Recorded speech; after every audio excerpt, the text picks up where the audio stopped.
Welcome to Ear Biscuits, the podcast where two lifelong friends talk about life for a long time. I'm Link. And I'm Rhett. This week at the round table of dim lighting, I'll be catching you, the listener, and you, the Link, up on my Caribbean vacation. Spring break for Shepherd. Went down there to try to get close to our other son so that he could join us for a little bit. Had some adventures. I'm going to say that most of the stories that I'm going to tell, apart from a few catastrophic things that happened at the very beginning of the trip. I love catastrophic. It's going to read a little bit like a tourism ad for Grand Cayman. Okay. Not a sponsor though? Not a sponsor, but That's highly recommended. But not a sponsor. Not a sponsor, highly recommended. That's a shame. Trigger warning. I mean, I'm a privileged man talking about a privileged guy's vacation. Okay. If that's triggering, listen away to something else. Are you gonna mention trigger fish? Well, and trigger warning, there is something, I'm not a huge fan of trigger warnings because the world doesn't give you trigger warnings and we all have to live in the world, but you know what, this is a safe space, this is Ear Biscuits. The trigger warning, there's something. I think what you really meant by that was, the first trigger warning was, a joke. If you're gonna complain about me talking about my vacation, just don't listen to this. That's the first thing. And then the second one, the second one is an authentic trigger warning, which is something kind of shocking and disturbing that involved something getting hurt. Really early in the vacation happened. And I'm gonna tell the story, and it's a little bit funny, but mostly tragic. But that's not a. It's almost completely tragic. That's not specific enough to. I know, but if I tell you exactly what it is that happened, I'm gonna give it away too much if I tell you exactly. If I give you why you should be triggered. Okay, I'm fine with that. So it's just a general thing. I do have a question. Yeah. I just couldn't help but notice that as you were talking to me, I could see your eyes go down to my mouth or my chin. Is there something here that's distracting you? Do I need to remove something from my face? Just tell me. Oh, it's on your mic. It's not your face. It's not, there's just something on your mic. I didn't think it could be seen, so. I wasn't looking at your face, I was looking at your mic. Okay, but I saw that. That's very disturbing. It was funny, and when you said that, I was like, I haven't looked at his mouth in years. I was looking at your mic. It had a hair on it. I don't believe it was one of yours, probably somebody else. We share these mics with lots of folks. Well, I think it might have been a dog hair, which could have been on my face. But before I give you that update. Goodbye nuzzle before I leave. But before I give you that update, you were left stranded here in Los Angeles without me. I was thriving. So you got any updates? Actually, I do.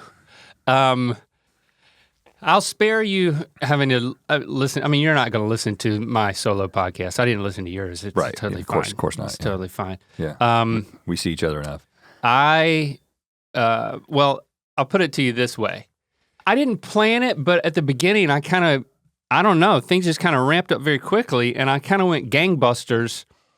And me, can you believe? You went gangbusters? I went into this mode, tangents that had tangents, and I just couldn't stick with it. And I think, at one point I said, you know what, later when I was talking about my anxiety, I was like, you know what, I think that's when I said it. I wasn't nervous at all about doing the podcast on my own. I would typically be very apprehensive about it. But I think subconsciously I was like, oh, I better fill every second. And there was something subconscious going that the first 25 minutes of the podcast was talking about 18 things at once. And part of it was a bit of a performance experiment, What if I went to more of a impassioned, yelly voice? Isn't that what solo podcasters are supposed to do? I don't know. Do you listen to any solo podcasters? No.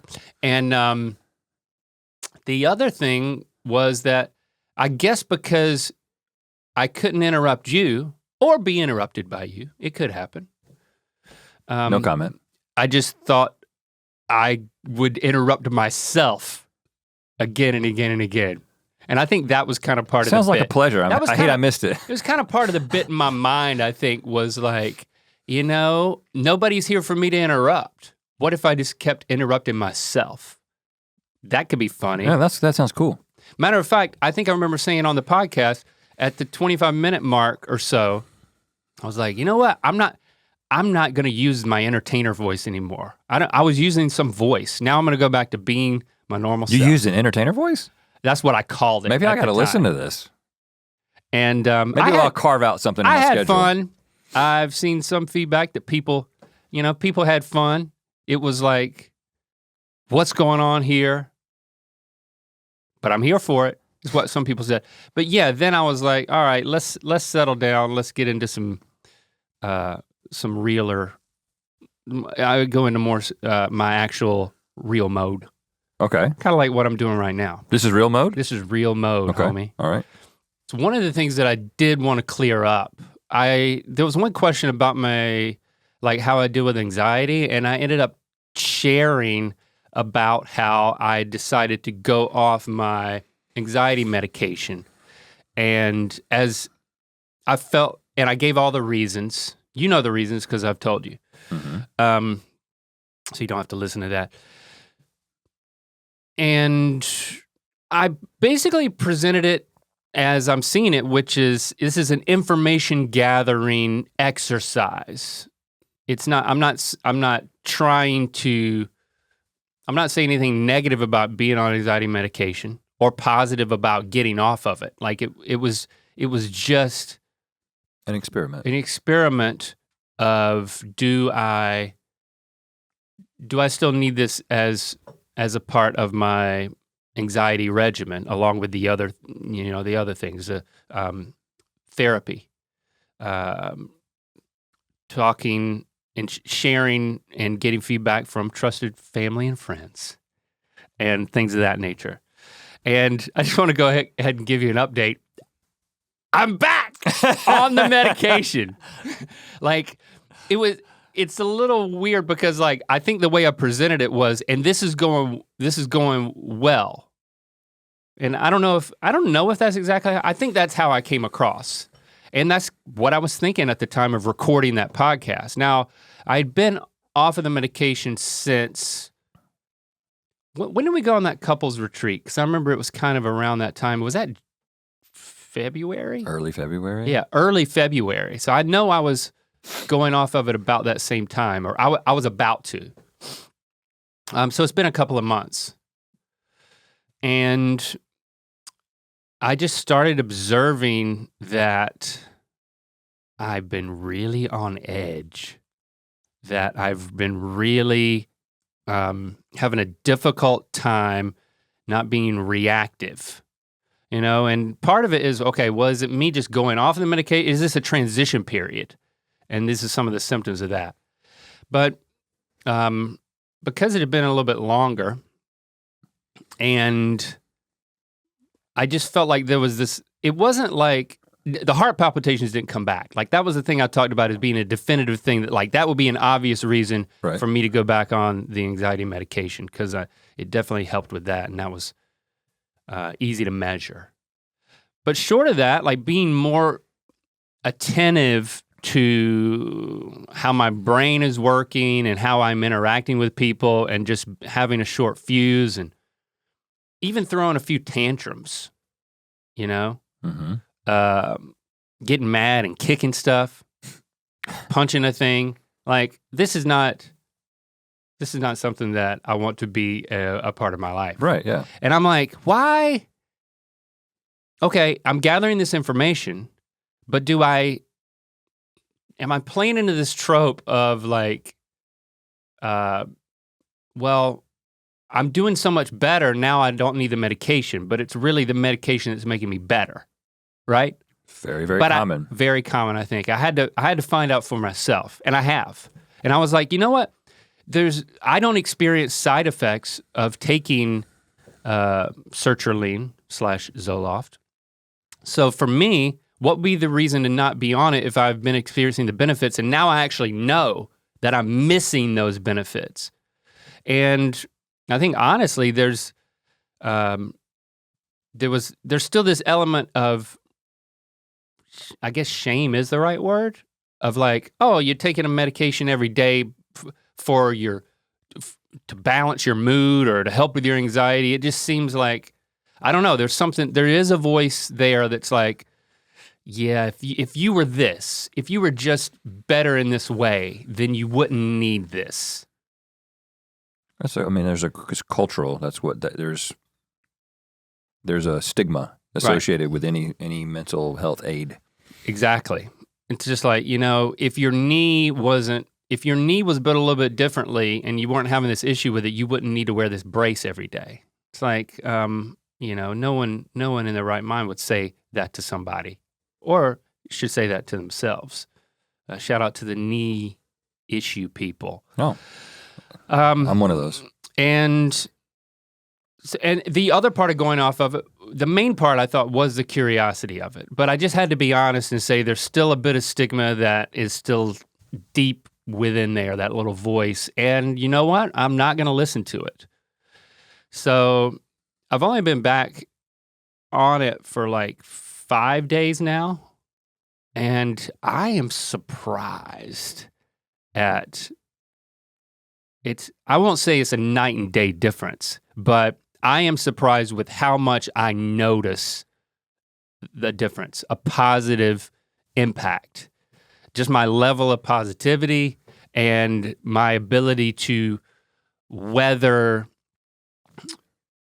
crinkles, life crinkles. Right. I would fixate on these things. I would sink my teeth into it. And then if there were like 3 crinkles in a row in my day, something happens in traffic, then you say something that I take sideways when I get into work, and then I feel like I didn't do a good job when I was recording a podcast or doing something. Well, then it's like 3 strikes, I'm out. And then I just felt like I couldn't get over the hump anymore. Like I couldn't get in a place where I could engage with my life in a positive way. Mm-hmm. And I think that it was because it's so subtle, it's easy to write off and to minimize. But I just want to acknowledge it. I think because I do think it's a common experience to go through, and if you've been on something for a while and you feel like it's hard to measure, you're like, well, is this working? I actually feel very confirmed in being on the medication as a result of this experiment, information finding excursion. And so yeah, I thought it was important that I tie a bow on that, because it's just so funny that it's like it happened so quickly in the podcast. It was like it almost feels like, oh, I'm doing this and then I changed my mind. But the timeline was such that it had been a while. It was more time had passed than the podcast schedule indicates. Yeah, so well, welcome back. Anxiety med for the win. Welcome back, Link. For this win. Yeah, I mean, because you talked to Jessie a little bit about this. I mean, because she's had experience, both trying to experiment early on in her life. I mean, she's been on SSRIs for 20 years, but earlier, like she got off of them for both pregnancies, and then like 6 months after the pregnancy. So she was like a little double whammy of like postpartum depression and also being off of her meds, and she's, it's made a huge difference for her. So she told you this? I was talking to her. I wanted to talk to her because I was like, I'm thinking about doing this. I'm actually planning on doing it. What's your input? And like, she didn't have to say anything. Like, she had this look on her face. It was like, I'm going to be supportive and it'll be positive, but my own experience dictates. You have to find out for yourself. I mean, it's not like something that, and again, you're also not saying that if you're on an SSRI that you should be or have to be on them forever as a blanket statement, because it's everybody's different. Everybody responds to them differently. So yeah. Okay, let's talk. So there we go. Wasn't that good? Yeah, that was great. It was great, man. Wasn't that good? You haven't snapped at me at all today. Did you? I mean, had you noticed? I I would say here I'm going again with some feedback. Let's just keep this short. No. You talked about that one moment where you punched that thing. We were filming the Rhett and Link channel video. Another video that has a portable radio. I do remember showing up and seeing you sitting there because we'll talk about the video, but the whole point of the video is that we're apart and then we're together. And when I showed up, there was a look on your face that I was like, he's not in a great place right now. Yeah. He's not happy right now. And I can imagine that he might get mad at somebody or me if something goes sideways. But I had a smile on my face. And then you took it out on the Do you remember I had a smile box on my face at that moment? Because I was really thinking, I'm gonna put a smile on my face. Well, you know what, that helps sometimes. I know, I was literally that's what I was doing, but you saw through that. And then if you remember the Mythical Society, there's Nick shot a piece with just me before you got there. That's gonna be on the Mythical Society. Oh. And yeah, I was not at my best. Did you take it out on Nick? A little bit, but I think I was just like, I mean, you can watch that video through the lens of me just being at wit's end. It was a very demanding day. It was. I mean, I was frazzled when I showed up for reasons that you'll understand when you see the video. And I guess I should go ahead and plug the Mythical Society since we're here. Yeah. Michelle was murdered on Good Mythical Morning, right there in front of all of our eyes. She actually exploded into fabric bits. It was gross. And we are committed to finding the killer. You know what? The killer has been found. Yes.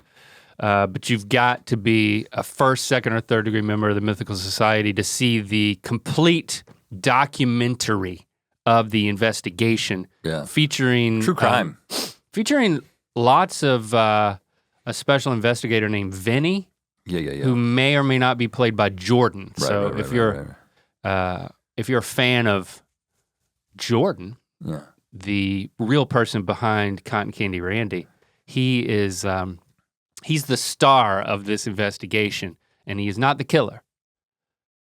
It's a true crime documentary. Are you? About a fictitious character that someone killed. MythicalSociety.com. That's what you get with a society. Ear Biscuits is brought to you by BetterHelp. Of course, I hope you know we're huge fans of therapy, and for me, therapy is me time. You know, it's a time where I can say, this is about me processing my life, gaining a deeper understanding of myself, and if it wasn't a scheduled part of in my case every week, then I may severely neglect that exercise. So it's an important part of my life. Yeah. And it can be an important part of yours too. It can be hard to do things just for you, but therapy can help you find that balance in your life, and that's why we like BetterHelp. Because it makes therapy accessible through the internet.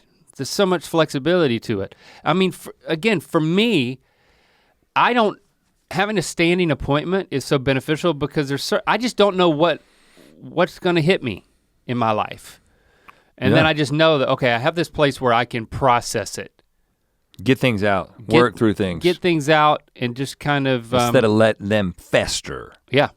If you're thinking of starting therapy, give BetterHelp a try. It's entirely online, designed to be convenient, flexible, and suited to your schedule. Just fill out a brief questionnaire to get matched with a licensed therapist, and you can switch therapists anytime for no additional charge. Find more balance with BetterHelp. Visit betterhelp.com/ear today to get 10% off your first month. That's betterhelp.com/ear. Ear Biscuits is supported by Chime. Good money habits start with your first paycheck. And if you're someone who just got your first job, well, you can start a healthy financial journey. Congratulations, by the way. When you sign up for Chime and link a qualifying direct deposit, you get access to benefits like getting paid up to 2 days early and fee-free overdraft up to $200. And with Chime, there are no monthly fees, no minimum balance, and no deposit required to become a member. So sign up for a Chime checking account today to link your paycheck. It only takes 2 minutes and it does not affect your credit score. Get started at chime.com/ear. That's chime.com/ear. Chime is a financial technology company, not a bank. Banking services and debit card provided by the Bancorp Bank N.A. or Stride Bank N.A., members FDIC. Early access to direct deposit funds depends on payer. SpotMe eligibility requirements and overdraft limits apply. See chime.com/spotme. Okay. We planned on going to the Caribbean for 2 reasons. Number one, we had gotten scuba certified, and I wanted to be able to go to a great location for that. Mm-hmm. Caribbean is known to be that. Grand Cayman is also known to be that in particular. And it was a short flight from Miami, where Locke is currently residing. And while it was not coincidental to his spring break, he doesn't have class on Friday, so he could fly down on Thursday and be with us Thursday through Sunday. So basically the last 4 days or so. Gotcha. So that was the plan. And that plan was executed. Okay, there you go. But the first half of the week, or a little bit more than half of a week, was just me and Jesse and Shepard. And you know how when you go to a location where there's not a jet bridge, when you get off the plane? It's just steps? It's just steps. It's just steps into humidity. That's a good sign, right? It's a great sign. It's a great feeling, especially. Hold on, that's what happens at Burbank. Well, Burbank, I love that about Burbank. And I do love a good Burbank. It doesn't always happen at Burbank, does it? No, it always happens. I don't fly enough. I haven't flown into Burbank for 6 or 7 years, probably. There's not once. A tube. It's just steps. It's great. It's a great feeling. You feel like a little bit cooler. Because when you see people like getting off of like private jets, which I've never been on before. Yeah, there's steps. There's no jet bridge. But also, I'm going on one Friday. I'm just going to tell you. Well, you're not really going. I mean, it's not. I mean, okay, I'll tell you later. Really Let's not jet. even go there. But it's been so cold. I've been so looking forward. Now you might be like, it hasn't been cold. I'm from Minnesota. Okay, well I'm not. I live in California. I've lived in California for 12 years. I've completely adjusted. And it's been rainy and unusually cold. Every morning we wake up. Even this morning, it was 45 degrees when I woke up. But every single morning, it's in the 30s or 40s for months on end. And that's just not why anybody lives out here, okay? Like, there's a lot of things we tolerate out here, like massive traffic, air pollution, so many people, etc. Incredibly high prices for living here. But one of the reasons we tolerate all that— entitled rich people— is for the weather. For the weather. The weather has sucked. And everybody's leaving. Also, you're only as good as your accomplishments. Well, yeah, that's a vibe that we often get around here. But I looked at the weather in Grand Cayman, and it was going to be a high of 82 and a low of 78 the entire time that we were there. That's quite a 4 degree window. That's a tight window. A 4 degree window. And that's listen, nice. That's my temp. I like it a little toasty. 72 and sunny, that's LA when it's perfect, and that is great. But for me, 80 degrees, man. 80 degrees is a great temperature, especially when the sun goes down. If it's 79 and 80 I'm more and of a it's 76 guy. I don't know. I love it. I love just a sweating just a little bit. Just sweating just a little bit. 74 and sunny? I like it when you feel like you got to be naked to get to the right temperature. Okay.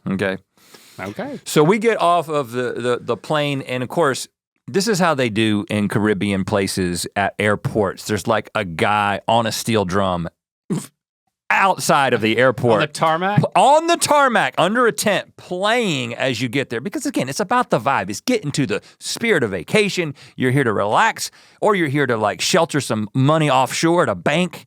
you know, that's not why I was there in Grand Cayman. Did you see people sheltering money? No, but it's known as that. It's a tax-free haven. A lot of people. You have to bring it in suitcases? I don't think that's how it works. It's probably electronic transfers. I would hope. But people have headquarters there. But anyway, to get the Caribbean vibe going, and I'm feeling so good that and Jesse was like, don't, and I'm dancing. I'm dancing off the plane. I didn't even know I was doing it. I was so happy that it was warm. And that's when you fell. No, I did not fall. That's not when the tragedy happened. But one of the security guys pointed at me and nodded. He was like, "You know what's up." You know what I'm saying? He wasn't embarrassed for me. I knew what was up. Right. I mean, I'm getting into the mood, man. I know what you were there for. And then of course I have to like be in the customs line for almost an hour. Come on, what do you think I'm trying to do here? I'm just here to have a good time. Bring in seeds. I'm not trying to plant foreign vegetables, you know, or bring like a little rabbit that's gonna take over your whole island. I did think about that though. If I brought a couple of rabbits, you know, like invasive rabbits. You thought about that. Think about the damage that I could do, man. I'd probably go to jail for a long time, but I would hope so. You could like make an island be known for a specific species of rabbit and be like, you know, that's the Rhett McLaughlin rabbit. He took a chance one time. He brought a couple onto the island. He's in jail now, but all these rabbits are named after him. I don't know. It's just something to think about. It's a big problem. It's not anything that I did though. And then there's a whole tourist industry around like, come to the island to kill the rabbits. Just rabbit hunting, yeah. All you want. Rabbit stew all day long. So get some Elmer Fudd action. I'm in a great mood. I'm having a great time. It's difficult, as I've established before on this particular podcast, it's difficult for me to get into vacation mode because of the way my brain works. And a lot of times I see vacation as an opportunity to just get all the other stuff done, like the mental work related to our work, the creativity, write something, whatever, plan something. But I'm kind of in a good place with that right now, and I feel, you know, we're prioritizing we're trying to prioritize our creative time and our creative energy and that kind of thing. So I felt less pressure to be like, I got to come back from this vacation with 7 great ideas, which is typically how I do. So just so you know, I didn't have any ideas on vacation. I'm glad. It was about me having a good time and connecting with my family. Good. And we're feeling great as we get into the taxi to go to the resort. Now, Grand Cayman is a small island. There's about 75. This is something that I do when I get on an island is I immediately go to the wiki entry and I start getting facts. Kind of like the old guy in front of me at the John Mayer concert. I wouldn't do that at a concert. I freaking looked down. I wouldn't do that. I would never do that. I got blasted in the face by like the brightest light ever during the first song of his show. And it's a guy seated checking his email. He should be escorted out. And then I was security. Like, I called him the F word to Christy with an ER on the end. I was like, if this F worder doesn't shape up. But you didn't call it to his face. I'm gonna have to say something to him. And then in the next song, I get blasted in the face again with a bright light and I look down over his shoulder. Second song of the freaking concert. He's on John Mayer's Wikipedia page, reading, like getting up to speed. Well, okay, I've checked my email and I'm gonna figure out who is this guy? Who is this guy that I'm at his concert? Don't drag me into this because that's not what I was doing. Okay, I wasn't at a John Mayer concert. I'm in a taxi. I'm on the way to the resort, and I usually do this. Let me get some facts before I get there because I'm fascinated by islands. Not just because you can overpopulate them with foreign rabbits, but because of the isolation and the history and just the fact that it is an island, weird stuff happens on islands. You know, weird evolutionary things happen, and then there's also cultural evolution. But then there's this specific history of every island. And I was like, okay, what's the deal with Grand Cayman? You know, that's what I said it just like that in my brain. And I looked it up, and there's like 75,000 people who live there. It does not have any, there are no native people that were ever there as far as they know. Okay. Meaning the first people showed up. As tourists. In like I don't know, so I can't remember if it was the 1600s or the 1700s, but like pretty late. Settlers? Pretty late. Okay. And it was a bit of like a ragtag group of people. It was kind of a lawless society, and there was a bunch of different people that were there for all kinds of different reasons. And all their descendants, or many of their descendants, still live there, and that's the people of Grand Cayman. It's pretty interesting. But also, it's part of the Commonwealth, so the Queen is on the money, and there's a lot of British people there. There's a lot of Indian people there as well, because it was part of the Commonwealth back in the day. And anyway, so I'm kind of like, I'm asking questions to the cab driver, and I'm like, "Are you from here? Like, did you grow up here? Like, what's it like?" Like, oh wow. And we are 3 minutes into the ride. Okay, this is where the trigger warning comes in. Yeah, and we're 30 minutes into this podcast. Okay, we're 3 minutes into make a note of that. But let me just say, you know what? Just see if you can get through it. I just invite you to get through this story. I'm nervous. And we're on the road, and there's a bunch of taxis on, and they're all these sort of big vans, right? Everybody the taxis are all just vans. It doesn't matter how many people are in your party, you're gonna get into a van. And there's a van in front of us, which is another taxi, and we're kind of just like looking around the island, and then we see a cat come out into the road in front of the van, and like, I'm in a great mood, I'm having a great time, we're all laughing, and we see this cat get absolutely demolished by this van in front of us. Okay? And like, we have like a few seconds of watching the last moments of this cat's life, right? And it is just soul crushing. It takes all the air out of the van. It completely stops the conversation. You know what? You gave a trigger warning. Be more specific. Everybody. What was he doing? What was the cat doing? Well, you remember that time? Yeah. Don't talk about it. That you accidentally hit that animal? Yeah. And then we sat there and watched it die? Yeah. It was like that, except we were able to drive past it, as opposed to just sit there and watch it. We didn't have to be told to leave. It was awful. And I'm not, as you can imagine, I'm not particularly sensitive to this kind of thing on the spectrum of people, right? I'm not saying there's nothing about it that I enjoy. I don't like cats, but I do not like any animal to experience any discomfort. But for Jesse, this was like, it risked coloring the vacation, like, significantly, right? Because it was just shocking.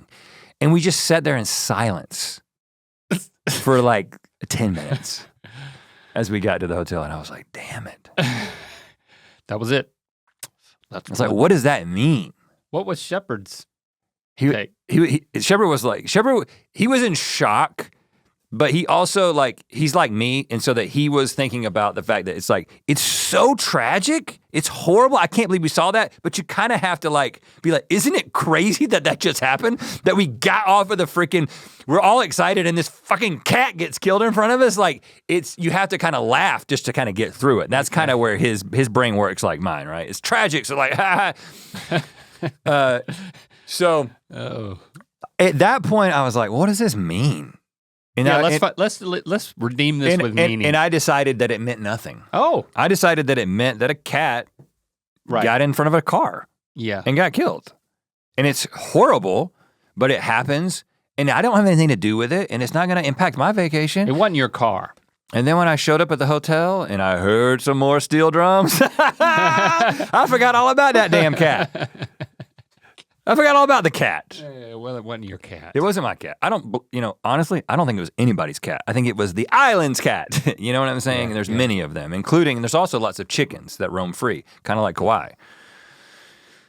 So anyway, I believe that was his ninth life, just based on the situation with both of the wheels. It was his 8th and 9th life. Oh my God. And it was horrible, but it did not, it threatened to ruin the vibe, but it didn't. I was able to get the vibe back once we got to the hotel. That could be your new cold shower image, though. Oh, you mean when you're trying not to ejaculate? Yeah. Oh. That's redemptive right there. I just think about Richard Nixon. Use it for your own sexual performance. I'm not a crook. That's what I think about when I'm trying not to ejaculate. He gets me soft so fast.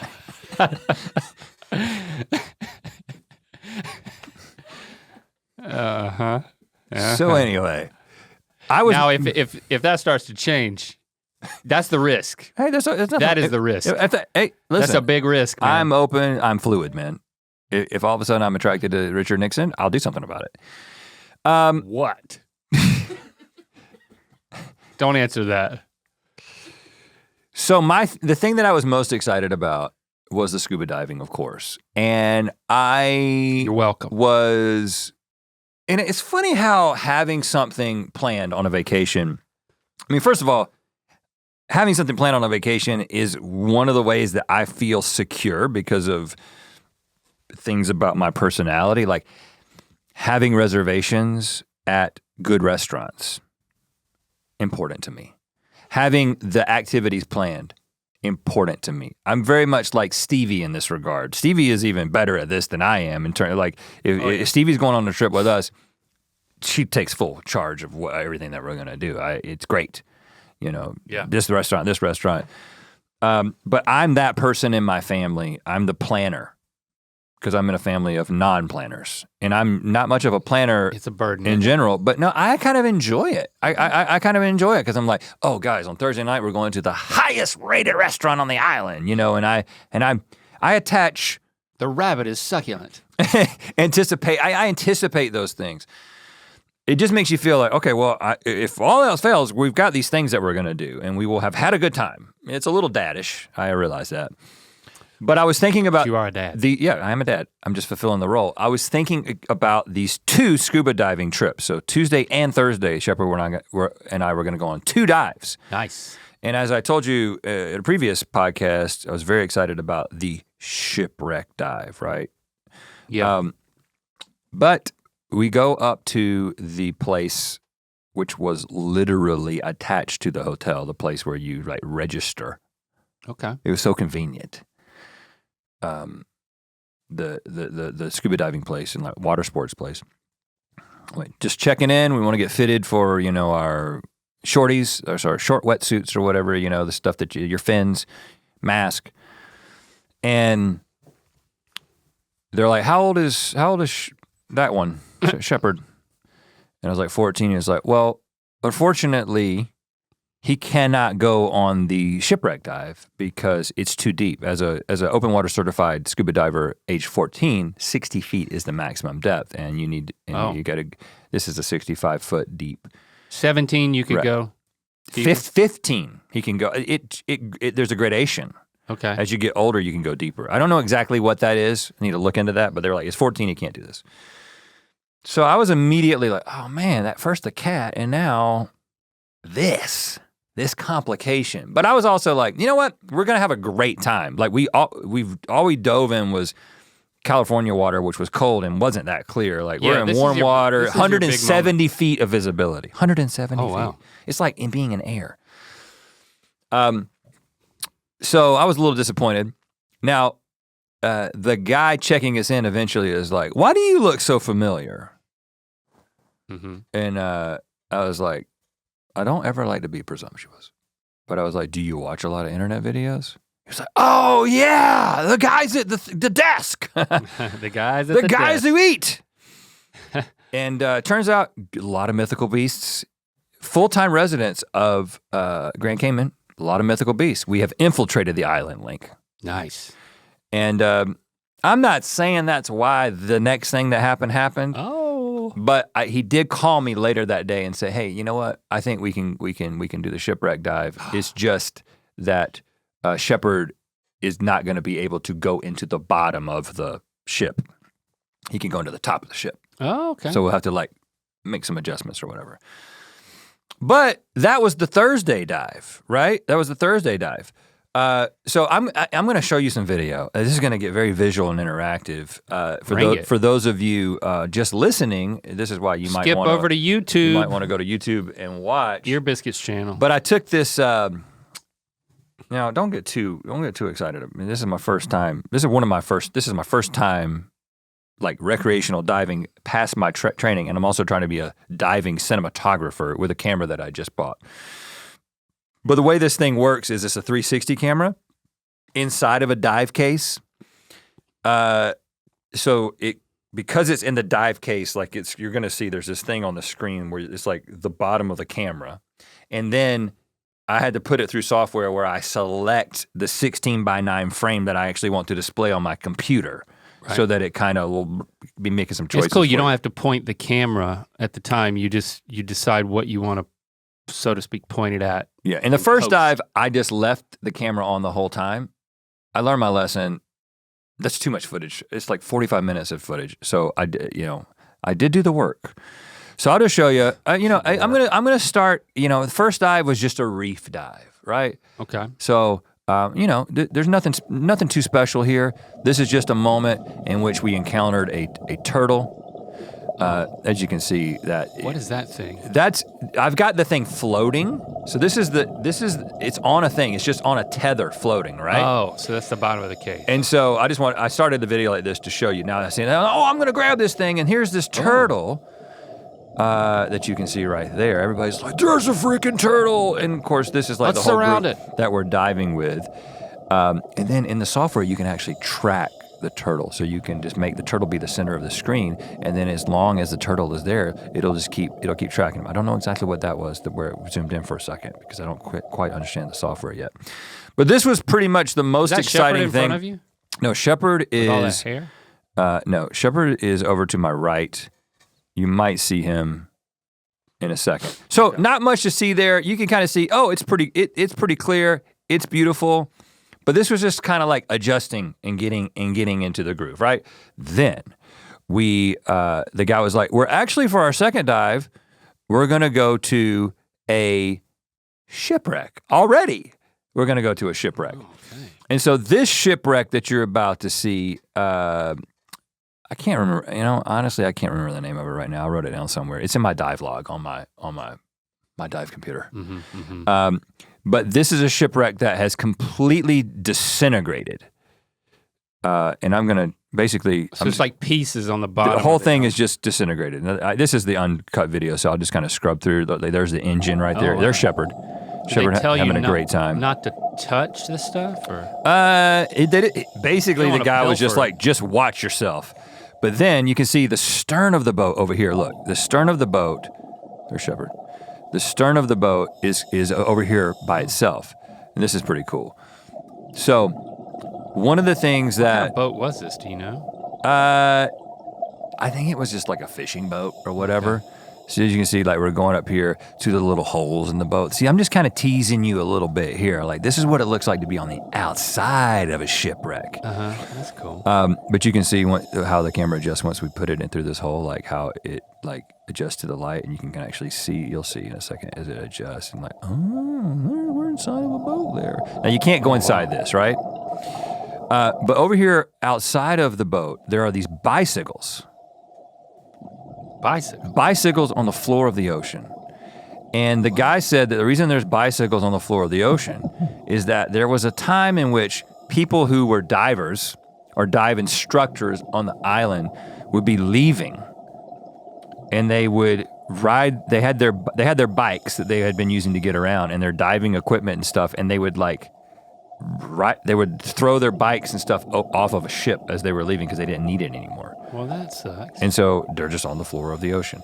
Okay, so that's basically day one, was like seeing that reef and then seeing the ship. And we get back and we're like, I'm happy that, there was no real complications. We had a great time. I'm looking at the footage in the hotel. I'm like, yeah, I got some good footage. I can show that on the podcast. Feeling good. And I've gotten the call about but we can actually go on the shipwreck. And then another cat. We show up on Thursday.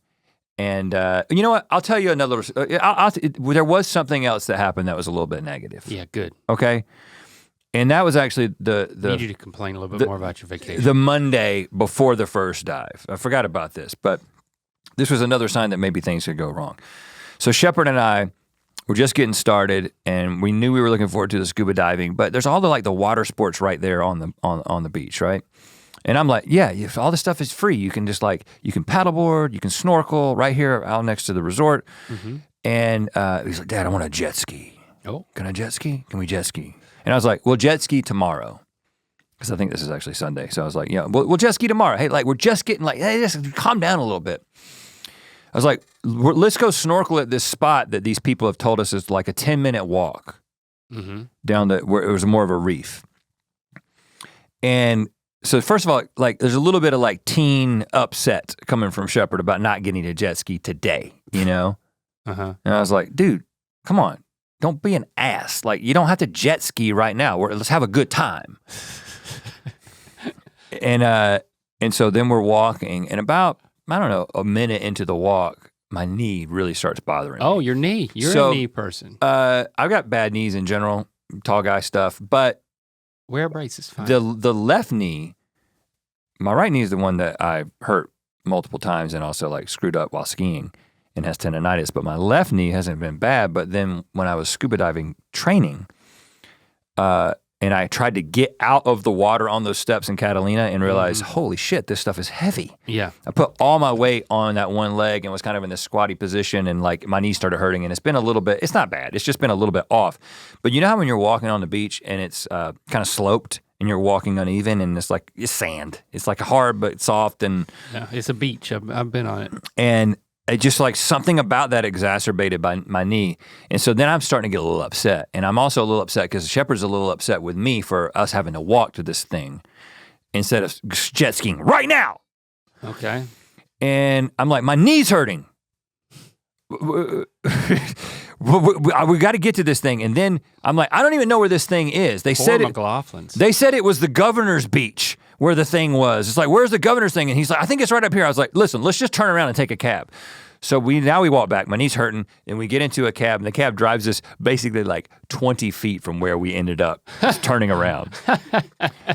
And then we snorkel there, and it was cool. But then we start walking. I'm like, we can walk back. My knee hurts, but it'll be fine. 20 feet cab ride. Yeah, we get back to the beach where Jesse's hanging out, and at that point I realized, because I had been carrying my flip-flops and my camera and my snorkel and my mask and a bag, that somewhere along the way I had dropped one of my flip-flops. Lost a flip-flop. And then I was like, am I gonna really go back with this bum knee and try to find this flip-flop? Or do I need flip-flops, really? I've got some other like slip-on things I'll just wear. All right. So I lost a flip-flop. So there was the dead cat and then a lost flip-flop. And so I was sorry for you, Rhett. I was like, I don't know, man. This is really, it could be ruin my vibe. But the main thing that was a problem was the tension that it was causing between me and Shepard early on, right? Which is not unusual to have tension with your teenage child. But to be in a place where it is a total privilege. You should be. That we are able to afford to be at this place, to afford to be able to take this time off, to do these things. And I can recognize that as an adult. It's difficult for a kid to recognize that, right? They can understand the concept, but that doesn't mean that once you're there, you really don't want to, you just want to jet ski. So we ended up jet skiing that day. I was that dad that was like, you know what? I said, hey, let's start over. There's no reason for us to be mad at each other. Let's go jet skiing. Of course, he had to be on the back because he's 14. Being 14 sucks. Oh, yeah. You know, because it's like you're almost able to do all the stuff that you want to do. And you're capable of doing all the stuff that you want to do, but you just can't. So you have to like hold on to your dad's back while he's jet skiing and keep yelling at him to go faster. Like the whole time he's in my ear, he's like, Dad, go full speed, then take a hard turn. Like throw me off. Like he just constantly wants to be thrown off of the jet ski. And I'm like getting more aggressive and more aggressive. And those things will turn on a dime. They will, but the thing is, will throw you they off. Turn so fast that it puts so many G's on me, and I've got this guy holding on to me that like I'm just thinking about my own self-preservation and not hurting my back. Like I'm you know, like I'm just thinking about, I'm preoccupied. Being a dad's hard. Being a middle-aged dad is hard. Have it tough. You got a teenager holding on to your back, you're trying not to get hurt. You're trying to almost throw him off so he'll be satisfied, but not throw him off. And you got one flip-flop. One flip-flop. Well, I was barefoot at the time. Anyway, I think that was actually the jet ski ride is when the things really turned. And I was like, good. Here, we are enjoying. This is about enjoying ourselves. Let's just do it. And Shepard and I got to a good place. Now that was kind of undone once Locke showed up, which I'll get to in a second. The next thing that we did, so this is pretty fascinating. They call it the ex-USS Kittiwake. Because when it's no longer in, X being used, it's technically X. So this is a military ship, not like a giant, I think it's like 200 feet long. It's pretty damn big, you'll see. But this thing was purposely sunk in like 2011. Why? Because Grand Cayman was already a diving destination, but it didn't have any big shipwrecks like some of the other places around the Caribbean. Okay. And this is the one that Shepard got, like he slid in. Yeah, so they ended up bringing this thing in back in the day, and they cut holes in the hull, and then they removed things like wires and sharp things because they were like, this is going to be a coral reef dive site. And so we're gonna make it enjoyable and easy to navigate and not dangerous. Mm-hmm. And we're gonna sink it in about 40 feet of water. Oh. So that everyone can dive. Well, then a hurricane came along a few years back, shifted the whole thing around, sent it further out, and so that's why it's on its side now and it's deeper.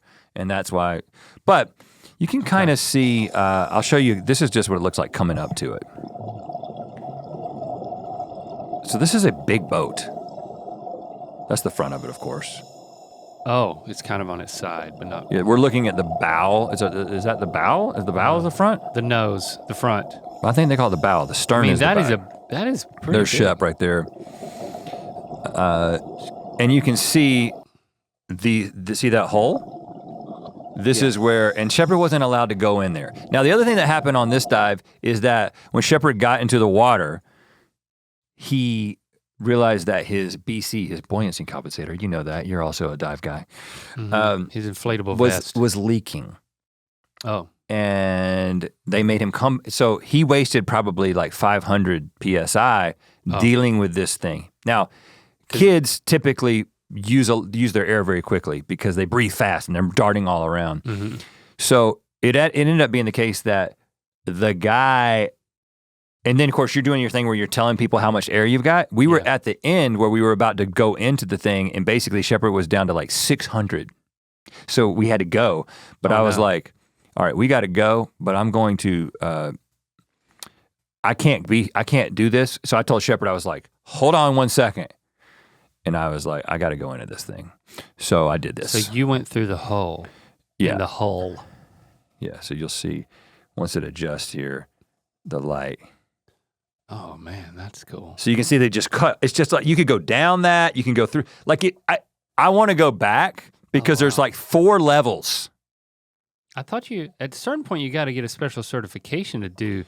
Not in this, for some reason, not on this one. I don't understand why.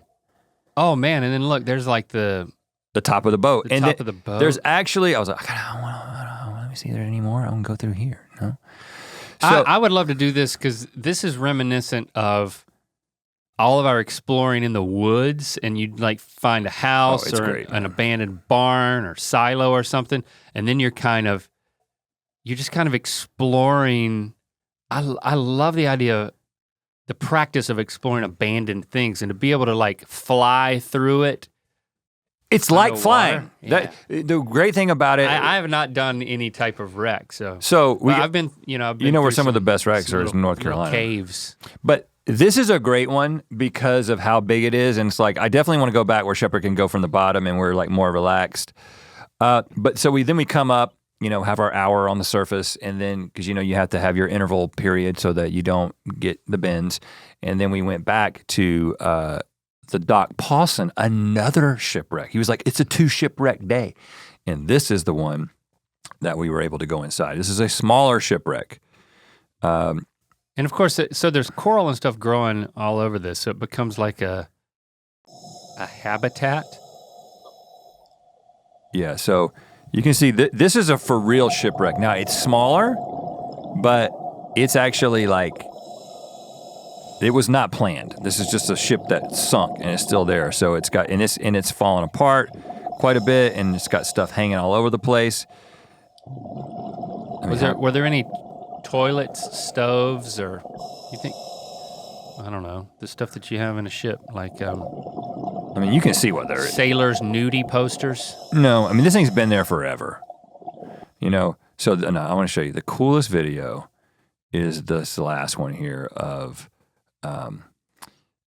once we're in there, and so Shepard and I basically, I was like, here's Shepard coming out of that thing. He's having the time of his life.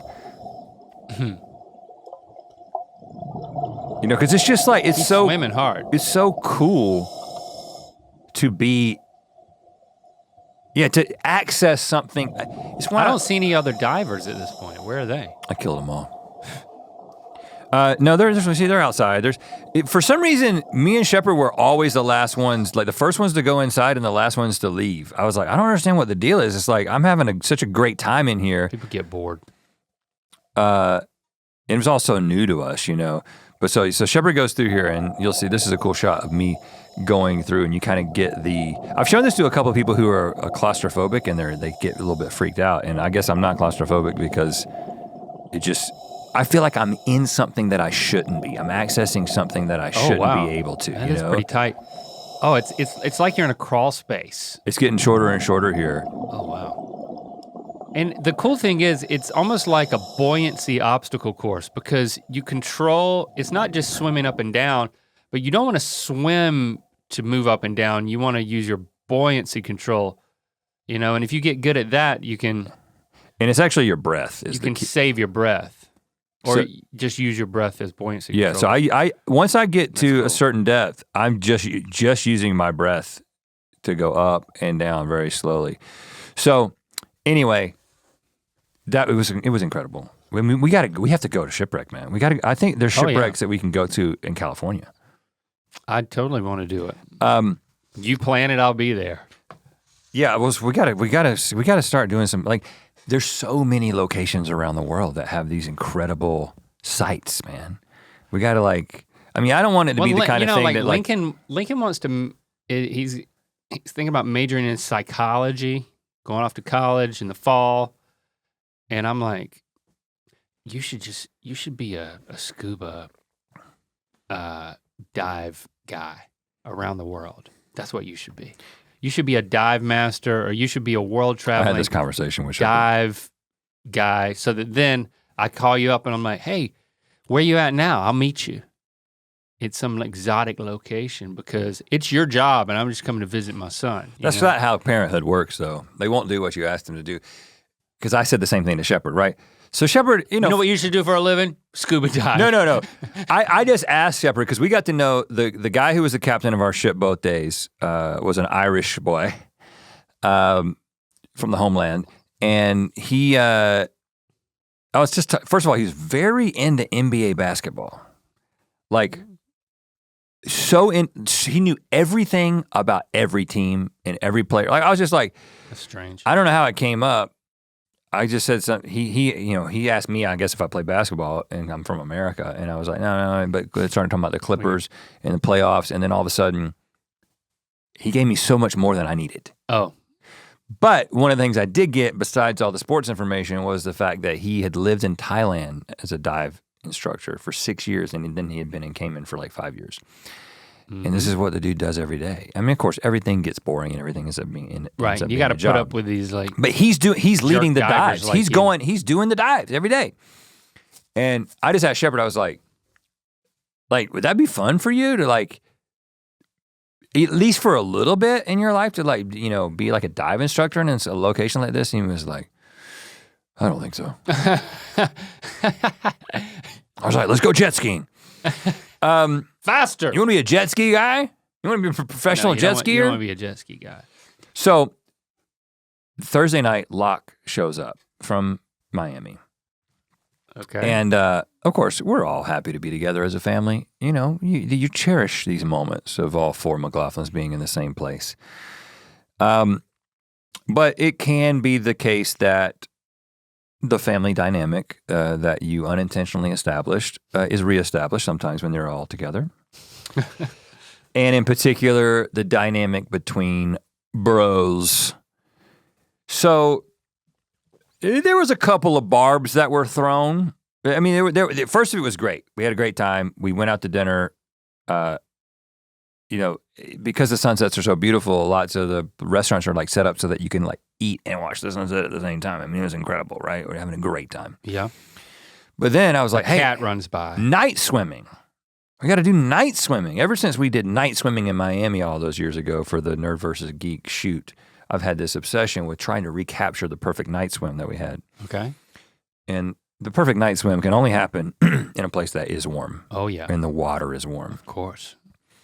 So, and there's very little rules in this hotel. Like, you can just go out to the beach and swim around, and there's no lifeguards, because it's kind of like the way that the island is situated in the Caribbean. It's blocked by all these other islands, and so it's like a lake. I never saw a wave the whole week. Really? Never a wave. Okay. And the tide only oscillates like I don't know how tide. I know the tide is caused by Poseidon in the sea, but I don't know exactly how it works. And I don't know why it's more in other places, like why it can be 7 feet some places. It's like a foot here. I don't know why. You didn't read that far in the Wikipedia. No, I lost interest. But I was like, there's these platforms, these inflatable, and by definition, floatable platforms out in the ocean that people lounge on during the day. I was like, let's swim out to one of those at night and hang out on the platform. Oh, yeah. So we go out there and... was Jesse with you? No, just me and the boys. And let the boys have their fun. And so we go out there, and of course, I'm trying to get them to be scared of sharks like a dad would do. Nighttime, sharks, they feed at nighttime, And so that's freaking them out a little bit. We get on the platform, and then Shepard, just being, a little brother, has the idea, hey, my big bro is back in town. I'm gonna knock him off of the platform. It's just what brothers do. Well, Locke was not ready for this. Shepard pushes him off the platform. Locke falls into the water. He tries to get back up. He's trying to grab Shepard. In the process, Shepard ends up hitting him in his face with his foot, and then he takes Shepard, throws him in the water, and I'm like, hey, guys, break it up! And so we all kind of sit there for a second in silence. Again, it was another moment of silence, like for the Seething. cat. And I was like, okay, guys, listen. And I was like, Locke, Shepard was just, he's happy that you're here. He's trying to connect with you. He's doing what brothers do. He's throwing you into the water. It's a love lick. Right? You'd already been in the water. It's not like you were in a get-up. And he's like, but I think he may have given me a concussion when he kicked me. And I was like, I don't think he gave you a concussion. I think everyone's gonna be fine. But hey, let's just say, we all love each other. Let's just get along. So we sat there after my speech. And I was like, and sorry for yelling at you, but you were being assholes. And did you make him hug? No, we just sat there for a little bit. And then we started talking about something else, and we got over it. So we kind of corrected course. There's always, you're adjusting to a new environment. That's right. But we gotta be nimble. We had planned some group activities. With the life crinkles. The last 2 group activities that I will share, we had planned for when Locke was gonna be there. And the first thing was we were gonna go to the #1 tourist attraction in all of Grand Cayman, and it's Stingray City. Of course. No, it's better than Putt Putt. Stingray City, huh? So this is a place that, again, there's a history, and it's actually a relatively recent history. There's a place out on a sandbar. The whole island is shaped like a giant C, like the letter C, but really more of a U, if you're thinking about north being at the top. And if you go to kind of the top of the U, it's where, I guess, thousands, millions of years ago, it was probably just a full island, but now it's just a very shallow sandbar. Mm-hmm. The U has, the O became a U. And there's these stingrays that traditionally came out there because the fishermen would be like cleaning their fish after a day. Oh. And the stingrays would come and eat. Mm-hmm. And so they got very friendly and familiar. And then it turned into essentially a tourist attraction because it's very calm. It wasn't that calm the day we were there, very shallow. And you're surrounded by stingrays the size of this table. What? Hundreds of them. Show me the footage. So I don't, the footage of this was bad. It was like, I just think it's, you know what I'll do? I will Google Stingray City and find a more compelling picture for you. And then take credit for it. Than anything. So were you wading in the water, or were you snorkeling, or did you have to take a boat out? It's like this. It's like standing in this water. But did you walk off the beach to this? No, you take a boat. They take a long boat ride. Okay. Not a long boat ride, but So like on our day, there's about this many people out there. I mean, we're talking like a couple of hundred people just like standing in knee-deep, thigh-deep water. And then like this guy, one of the guys who's with you, because they know how to hold them, will begin hugging one of them. And you can come up and you can stroke it. Did you stroke it? Oh, I stroked it. Oh, he actually, then he basically, they're so like friendly and they're so used to people. And again, I think it's a transactional thing because they're like, we get fed. Yeah. So we got to put up with these people, It's like they give us the food and we let them play with us. He'll give it to you. And so I was holding it, I was holding one like that. Again, Jesse had the camera. She didn't really know how to work it. Okay, like said. There's not good footage of this, so it's not even worth showing it to you. But you can imagine, just picture me being that guy holding the stingray. Okay, yeah. It was pretty awesome. I mean, getting to I felt a little bit like, is this like swimming with dolphins? Is this like, are we exploiting these animals? And then the guy was like, each one of these stingrays, based on the amount of money that this particular site brings in for tourism, it has been calculated that each one of these stingrays is worth $1 million. Based on how many they are, of them there are, and how expensive all the trips, because there's hundreds of people paying hundreds of dollars every single day, constantly, to go out there. I'm sure there's people who don't like the idea of this. That didn't help, but it is what it is. Now, the next night, basically the last night, so we did that like the next to last day. Then the last night, we did something called the bioluminescent bay. Oh, so we're talking about night glowing. Yeah. What? I'll show you the pictures in a second. Again, my camera is not sensitive enough to get these photos, so I've just got some, you can Google these photos as well.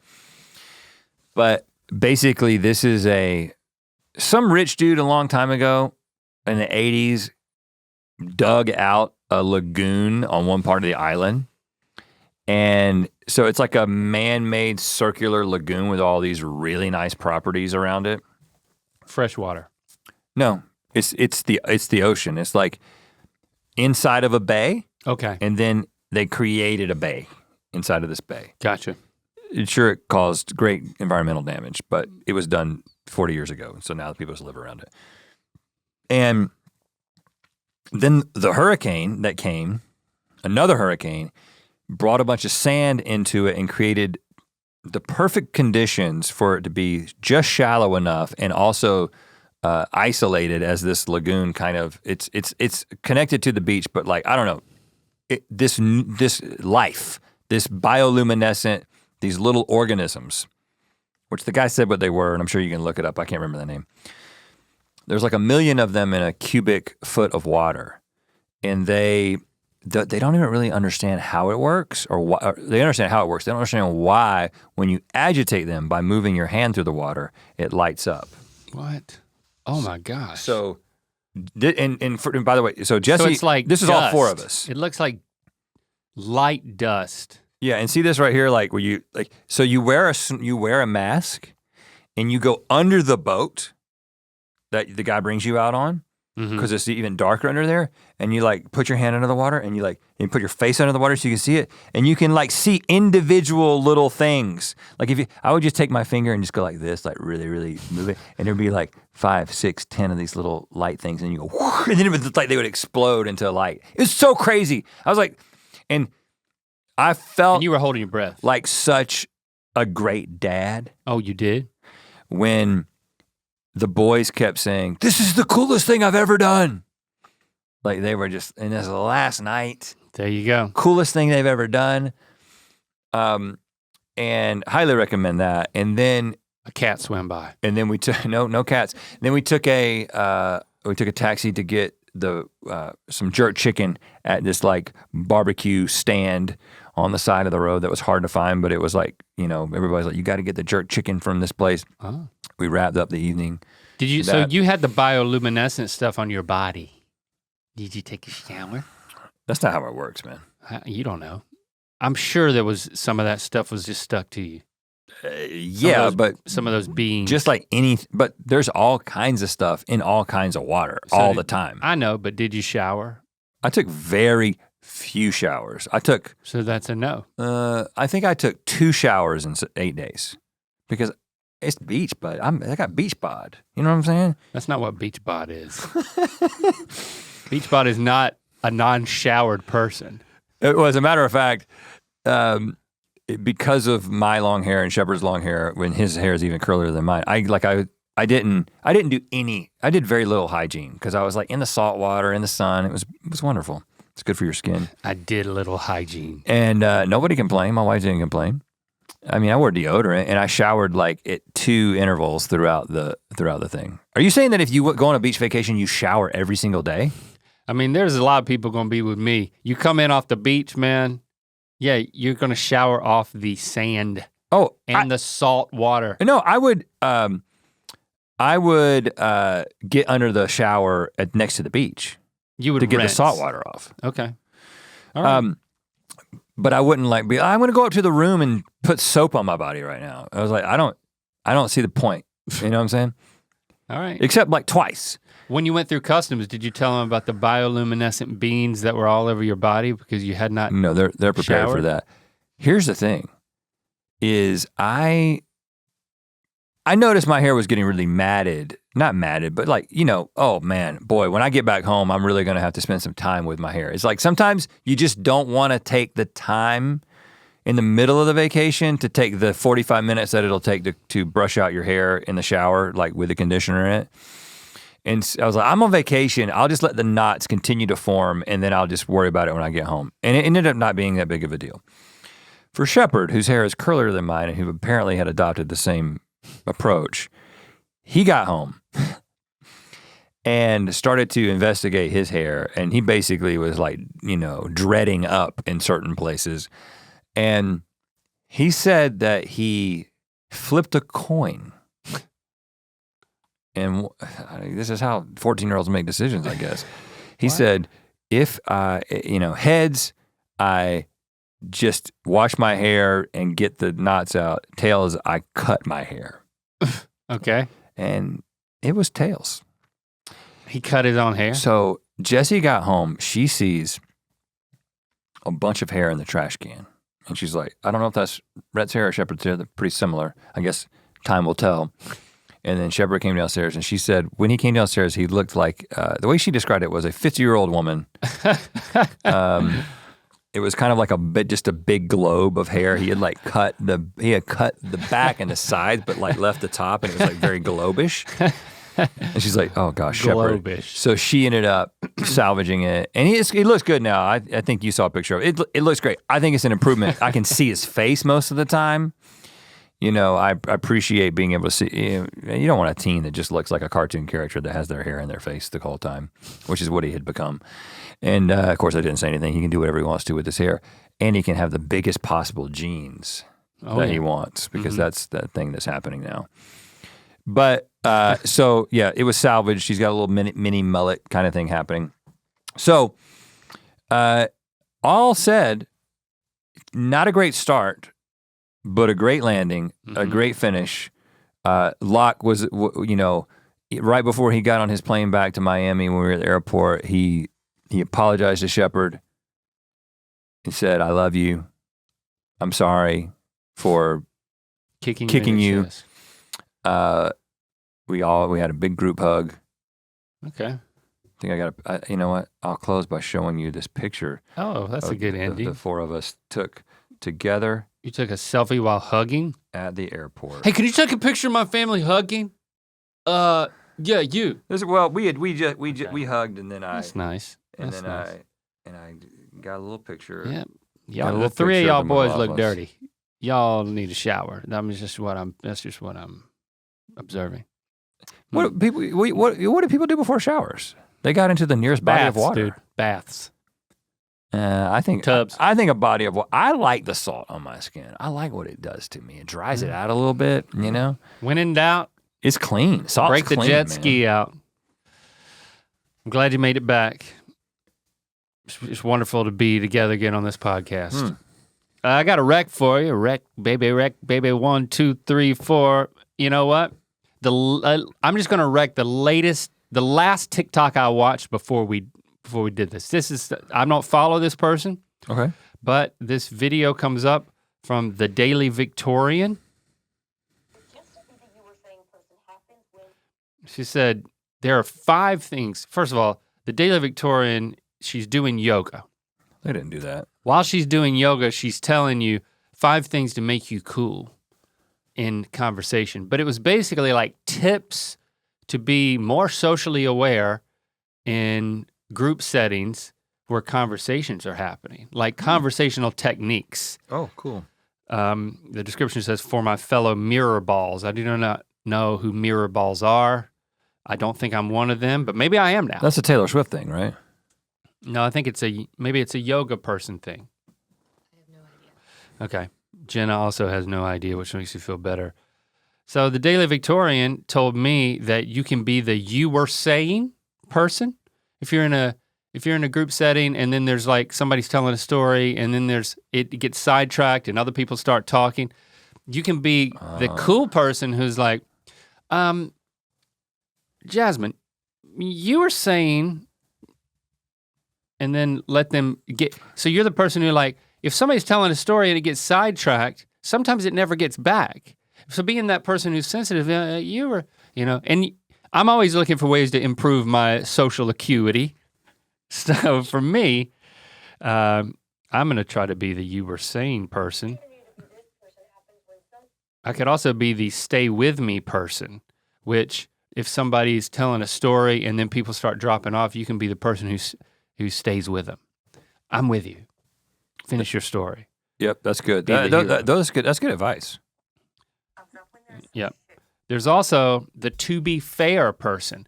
If a group of people are talking about somebody who's not present and they're saying something that's not necessarily gossip, but like maybe it's the critique is founded. But it's still nice to be the to be fair person where she said no one likes to be called out on being mean or a gossip, but if you can turn something into like, to be fair. I mean, to be fair, you got this all from a TikTok. It's a little bit valid. Like there are valid criticisms of this person's behavior. But you see it turning into a little bit of a dogpiling situation. To be the to be fair person, all you have to do is interject and say, to be fair, and then give just a little bit more of a balanced take on the situation. That's it. That's it. This is what I'm recommending. I haven't even gotten through all 5 of them. Thank you, the Daily Victorian. But how is that Victorian? How is yoga Victorian? Don't worry about it. Well, I mean, I don't want to dictate what somebody's doing. I don't know anything about this, but I thought I'd be getting tips on like stockings and, not taking baths, putting fruit up to my nose so I can walk into a room and not smell everybody. To be Victorian fair, stuff. You do need those things. Turrets. Mm-hmm. You were saying? Spindly things. I love a Victorian home. I love a Victorian home. I'm with you. You know what? I would absolutely love if you would adopt those. Oh, come on. Those things from the man. Daily Victorian. No cheap shots. No. I'm saying if you were to say to be fair, if you were to say I'm with you. To be fair. You were saying that'd be pretty awesome. You were saying. #Ear Biscuits. What will you be saying? Let us know what you think about this episode. Also, please leave us voicemails with your candid reactions.